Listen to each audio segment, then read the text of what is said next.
Hello, Plymouth. We're down here to check out the opening of the Wilcox Fountain. It's going to be going on here in about, I don't know, about 10 minutes. So I'm going to take some video, share that with you guys, so stay tuned. If you guys have not subscribed to the channel, please follow us on Facebook and YouTube at Living in Plymouth-Canton and Things to Do in Plymouth-Canton on Facebook. So.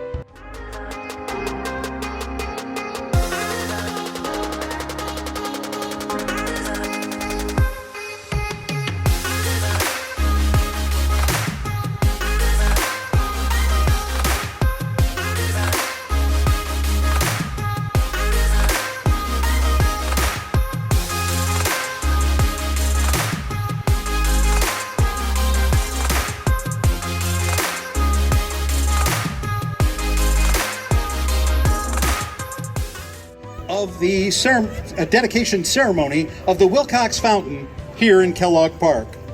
We ask everyone at this time, please rise, face the flag, and join the Plymouth Band in our national anthem. Oh, sorry.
Ladies and gentlemen, at this time, please welcome the Mayor of the City of Plymouth, Mr. Oliver Walcott, to the stage.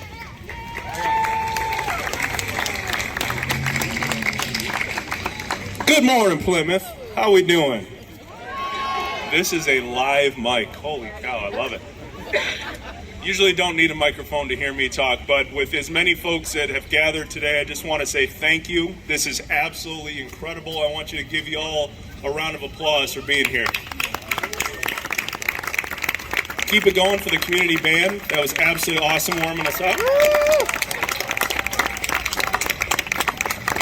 So in just a few minutes here, I'm going to be kicking it off to really the man that deserves a ton of the credit for what you see in front of us here, Scott Dodge, as the leader of the Wilcox Foundation. But I have a list of thank yous that I want to make sure I hit because the list is long, so I will be as brief as possible, but so many folks that need to be recognized for making this happen.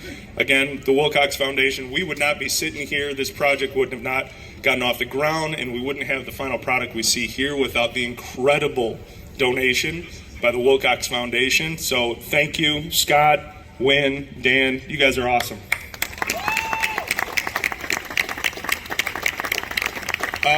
OTL. Chris and your team, I know there's a ton of folks behind the scenes, but huge thank you. The way that this fountain came together, I wish all of you, the community, had a chance to see how it was all put together to have the beautiful result that we see here. It is an incredible work of art, and I mean that sincerely, so wonderful job, Chris and team.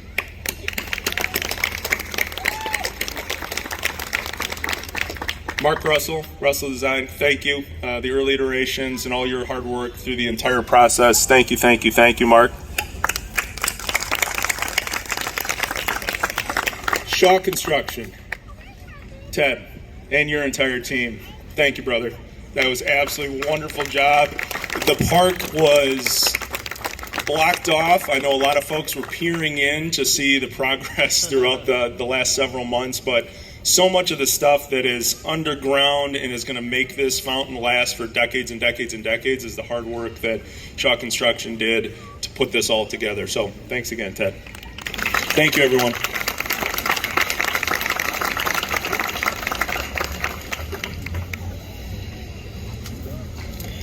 So, who the heck was this Jack Wilcox character? Well, it's complicated. But to keep this short, I'm going to just tell you one thing about the Wilcox family that I think you'll find of interest, and one thing about Jack Wilcox that I think you ought to know. So first about the family. The Wilcoxes came 1840s, 1850s, before the Civil War, and they had a flour mills out by Wilcox Lake. And they didn't talk about it much, but early Wilcox family were members of the Underground Railroad. They brought the slaves up from the south to the north and eventually over into Canada where they were free because the Canadians had already outlawed slavery. So Lonson Wilcox was a station master on the Underground Railroad.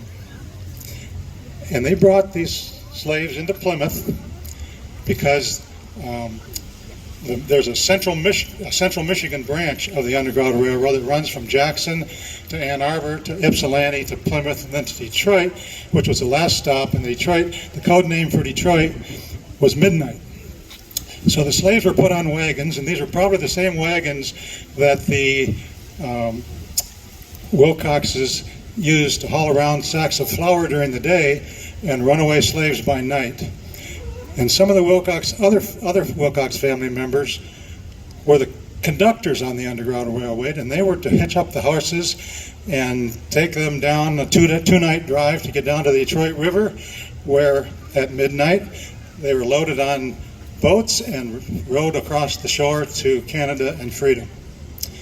So they didn't talk about this too much because it was actually outside the law. It was illegal to help these runaway slaves.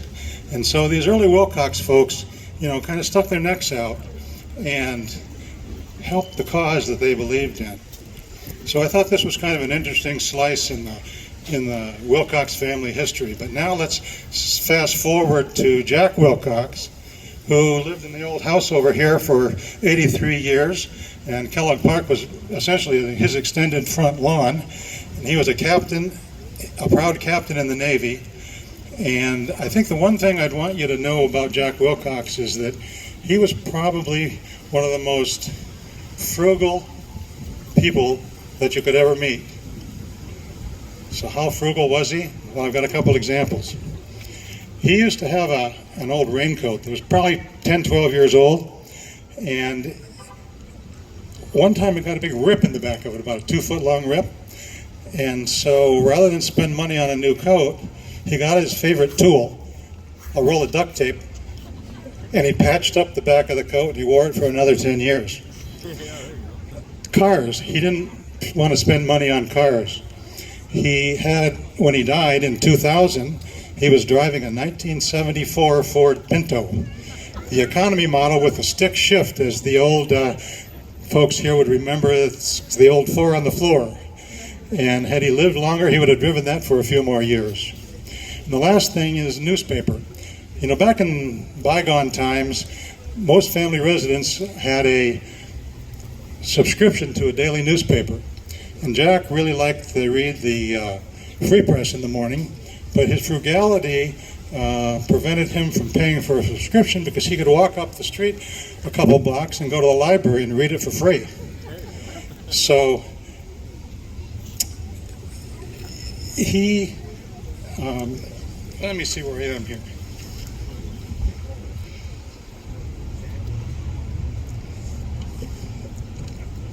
Okay, so anyway, he did that for decades, and the reason I'm kind of telling you all this is because he sacrificed a lot, and he was so frugal, but yet when he died, he left his entire estate for the benefit of the Plymouth community. And the Wilcox Foundation during the last 20 years has made over 400 grants to local Plymouth residents and organizations. And by the end of this year, we are going to have given over $6 million to the local Plymouth community.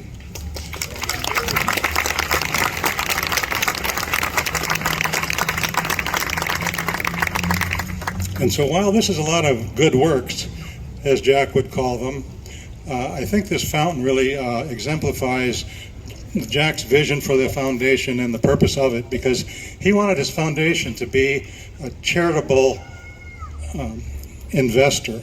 And rather than just give money away to the popular causes of the day, he wanted his money invested in things that would provide a long-term benefit and create value over time. And this fountain, I think Jack would be proud to see that this hunk of granite, 7 tons of it, from a quarry halfway around the world, is going to be in Plymouth for a long time to come and create an awful lot of benefit. It's kind of a gift that's going to keep on giving. And so how did this particular fountain get here? Well, it's complicated. It took 6 years, and it really took a village to get it done. As Oliver pointed out, all the people that have been involved.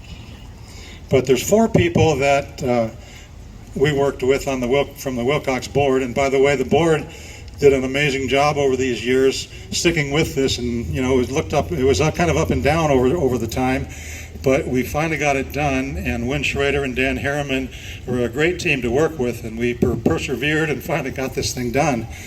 But the 4 people that I would like to at least publicly thank, and we got a piece of glass, and we've got the image of the fountain etched into it, and we'd like to give that to, first of all, Oliver Wolcott, our mayor.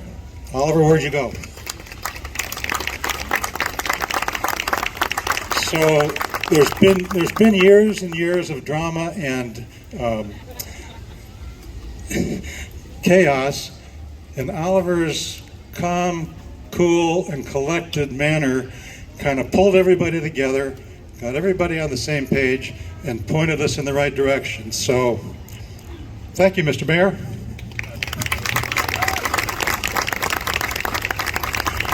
And then another person who's kind of shy and doesn't really like personal recognition, but I'm going to make him come up here, City Manager Paul Sincock.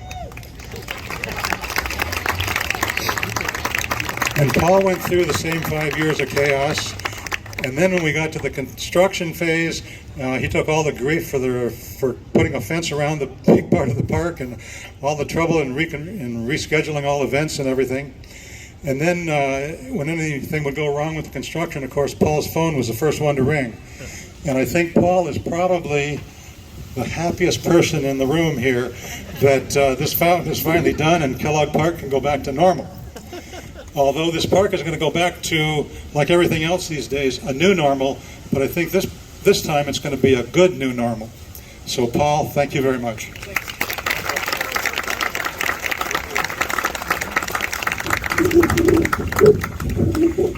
And next is our fountain company, but I just really want to emphasize that he has been with us from the beginning. And he's designed this fountain, he redesigned it and redesigned it and redesigned the redesign, and stuck with us through this whole time, spent an awful lot of time with us, and I think he can be very proud of this final product, and the only thing now is it's got to work. So Chris, where are you?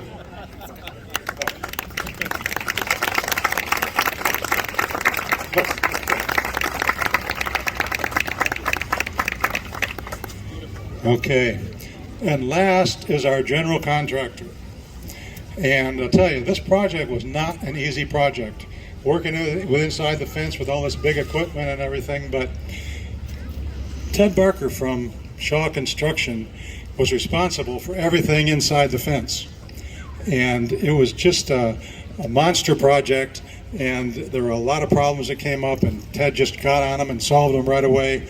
And just did a fantastic job. I think this looks magnificent, and we couldn't have picked a better person to be in charge of putting this all together. So Ted, where did you go?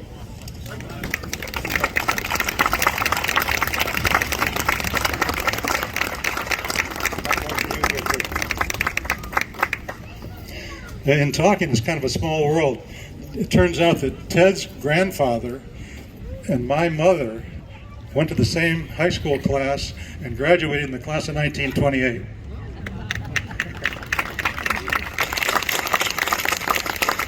I'm pleased to introduce Lisa Howard, Executive Director of the Plymouth Community Arts Council. Ms. Howard has been partnering with the Wilcox Foundation on several initiatives. Thank you, Lisa.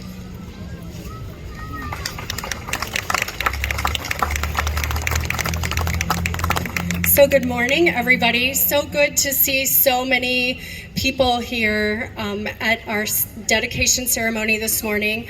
I'd like to introduce you to a really unique group of creative young people. These 25 artists, not all of them were able to be here this morning, but they submitted artwork to our Fountain Dedication Art Contest. And you'll see the exhibit of their work outdoors here on this quadrant of the Fountain Circle. So take a look at those before you leave today. The coolest thing, though, about submitting your work for the Fountain Contest was that one of these lucky students got their name picked to turn the fountain on. So that's pretty cool. So I'm going to introduce Michael D'Onofrio and have him come stand next to the switch. And then I'd like all the rest of my artists, you can spot them after the ceremony, they all have blue name tags on, but I'd like the rest of my artists to come right over here. So let's start. Michael, are you ready? So you know when to switch it, right? When we get to the end. Okay, is everybody ready? Yes. 5, 4, 3, 2, 1.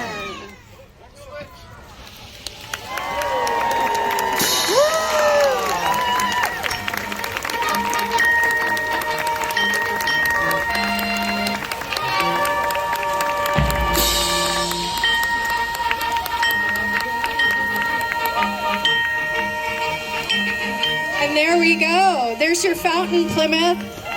Congratulations.